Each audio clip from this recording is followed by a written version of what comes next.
A personal message for you. Chapter 1.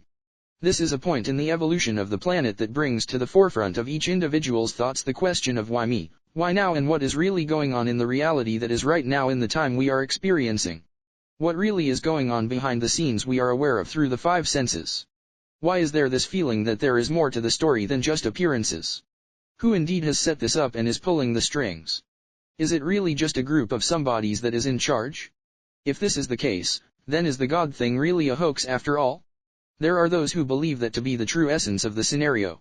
Fortunately for the good of all, that is not the truth. The truth is that there are multiple levels of activity behind what appears to be a play of incredible magnitude. Who then is writing the lines for the characters, and what is the point of the script? Would you be surprised to learn that you are writing the lines, and until you can figure out a point to the script, there is none? If that is the case, then which of the individuals on the planet can figure one out? Well, indeed there is a focused group that has decided that they would like to put forth their point in the script. There is just one problem with this: they have decided to put forth a focus within the play that is not in harmony with the creator of the stage and the theater that this play is to be performed upon. In fact, the plan this group has in mind has a great surprise at the end for the audience and the actors on the stage. They intend to destroy the audience, the actors, the stage, and the theater. Since the creator of this theater likes this particular theater and thinks of it as a pet project, this idea doesn't appeal to him at all. Since he is not in the business of standing in the way of the creative presentations that are produced within its confines, then he is hoping that the audience will decide to make changes of their own. There is a type of presentation that involves participation of the audience other than just sitting and observing.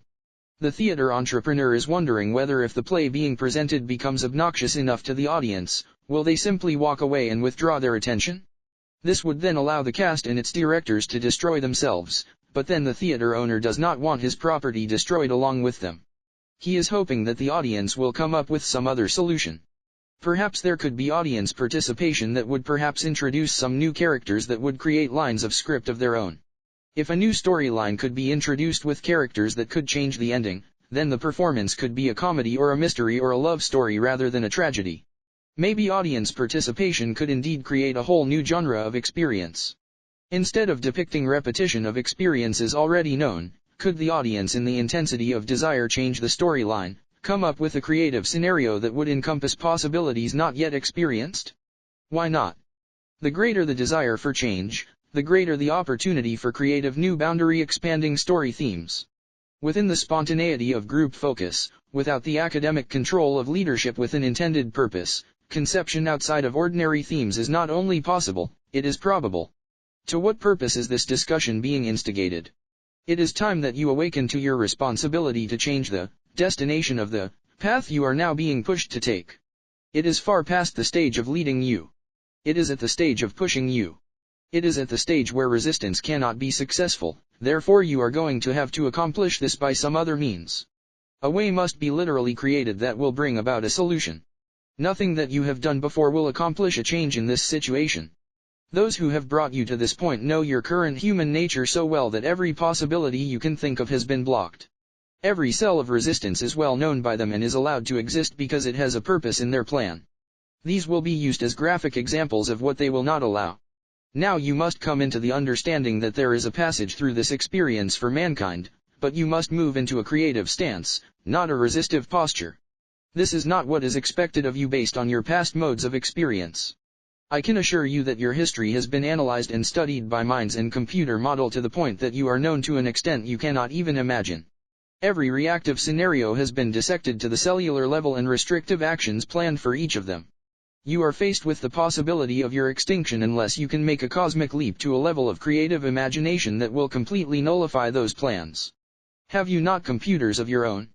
Can you not band into creative discussion groups and ask for entry into the mind of that which created you? Where two or more of you are gathered together in my name, within the focused desire for harmonious understanding, there am I also. Cries and begging to be relieved of the situation by God, or Jesus, Buddha or Mohammed will not do it. You have allowed this evil to descend upon you, and so it is you, individually and collectively, that must take it upon yourselves to conceive this solution. A new consciousness change must take place within you. Not all of humanity will choose to participate. There will be some that will hide their heads in blame and grovel in victimhood. So be it. Let them. You have no time to recruit among them, for what of creativity could they offer? This is a clarion call to the consciousness of those with the strength of character to stand up within their own conscious awareness and decide this situation shall not be allowed to continue to its planned completion. Even those who are in the midst of that abominable plan have no idea that the end is indeed to be annihilation. Unfortunately, it is not only planned to be annihilation of the people and the planet, but of realms beyond imagination. How shall it be done? How can a change come about in the midst of such a lack of understanding of who and what you are? Now, while there is yet time, before the noose tightens, movement about your area is yet possible.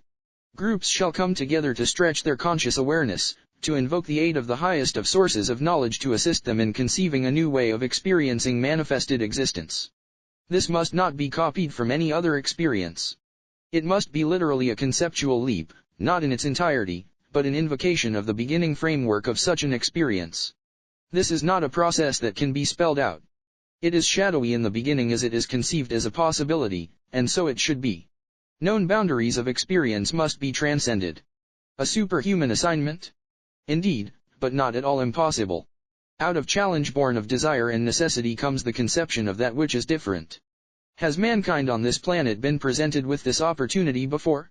Indeed, but each time he reverted to known strategies. Now it has been of his creation that this situation exists. It has been his task to make this leap, and so he has now made it so that it must be undertaken or face the possibility he may cease to exist. All of this is his own doing. Mankind has no one else to blame, so there must be a 180-degree turn from past refusal to take on the whole project, to taking it on with resolve and dedication. Chap 2. The focus of energy that holds this planet in orbit within this solar system does not require the power of force to do this, but uses an available process that does not require effort. The concept of power has within it the inherent understanding of effort as force. Since thought attracts, you have brought to you the experience of effort, force, and power. There are other experiences available that do not use this concept. Rocketry projects are an example. Your resources are used to effort one rocket and its payload into the orbit of this planet and then beyond. Yet you are visited by beings of other planets that enter and leave your planet's gravitational field without this wasteful effort. Does this prove to you that there are other ways to accomplish movement without such wasteful and dangerous methods? The search for answers to this question intrigues the mind. There are many that know these possibilities exist, but are unable to envision the answers without the need of using great effort to resist what they envision ties them to the planet. It is not the gravitational field that ties them here. It is the consciousness. It is the interactivity of thought acting upon thought that eludes them. They know that their thoughts can influence the outcome of an experiment. However, the concept that thought once projected can be released to interact within itself and that it can produce an outcome beyond a controlled, desired, outcome is not understood. The need to control, observe, and to prove the process prevents them from reaching into new realms of understanding. What is lacking is the ability to trust that the process can only proceed within positive outcomes once it is released to act within and upon itself. Thought released to act upon itself will return in manifestation glorified and in a form more magnificent than the limited focused mind can imagine. Now the challenge comes to those who desire to be the instruments of changing the negative plans for the destiny of this planet. Can you expand your consciousness to encompass the process that lies just beyond your grasp? It will be necessary for you to begin with the basic desire of participating within a new paradigm of experience. However, to leave the known and desire to venture into the unknown requires the courage to release what you feel is the advancement this civilization has made from its Stone Age beginnings into modern technological comfort for many on this planet. Do you know that the word civilization is synonymous with slavery? In order to accomplish this experience, it required giving up the freedom of personal choice in order that group organization might have precedence. Beyond the family, no organization is necessary. Personal responsibility is the keynote of freedom. Cooperation is a natural phenomenon as long as the need to control is absent. The need to control is a learned activity that becomes habitual through the experience of it. How does one transcend this habitual activity when it is deeply ingrained at a planetary level? It has now reached a point that in and of himself, man cannot break this addiction. The adversaries know this well. They are sure that humanity cannot change it. How then will it occur as the primary starting point of the shift to a new paradigm of experience? It can be done by understanding that thought focused and released can indeed act within itself and upon itself. Though it sounds simplistic, and indeed in reality it is simple, it is a powerful tool. In order for this process to work, there are some criteria that must be present. Since it is a process of divine order, it must have at its intentional level the desire to coordinate within this perpetual process. The purpose of it must be conceived with the focus of the continued evolvement of those who will benefit from its inception through the outward movement of its spheres of influence. The intent of its purpose is the key to its success of coordination with and within the flow of divine order. If this is reduced to a mathematical formula, then its inclusion cannot cause a change in any of the divine formulas that allow the balance of the whole to exist in harmony. Thought thinking within itself would know if it was acceptable or not. That is the reason the opposition cannot take advantage of this process. Purity of intent to harmonize as the motive is a primary prerequisite. The outlining thought must be specific only in the intent of purpose. It must provide direction of purpose, allowing the thought-thinking process to proceed into divine order by releasing it in total trust, knowing it is accomplished in what you call etheric levels and will then manifest into this recognizable reality using all the available triggers for appropriate interaction. How can you know that this actually will accomplish the desired results and is not just another ploy of the opposition to keep you controlled? Have you heard of this on your media reports? Is anyone within the approved world of communication touting this as the thing for you to do? Indeed not.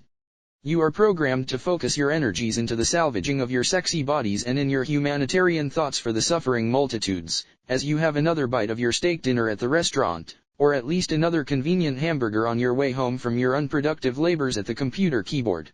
The process through which you receive this information does use the wonders of your computer. It is a demonstration of thought interacting with itself with the addition of focus. It is the focus of your intent that will initiate the process that you desire. Then thought focused through purposeful intent will complete itself in magnificence through the energy of your faith and trust. Firmly holding to the knowing that the etheric form of it was completed in less than the blinking of your eye will allow it to manifest into third-dimensional reality. The computer-like processes of the creation are indeed endowed with quickness. Then again the ball shall be returned to your court for more to be done within your dimension.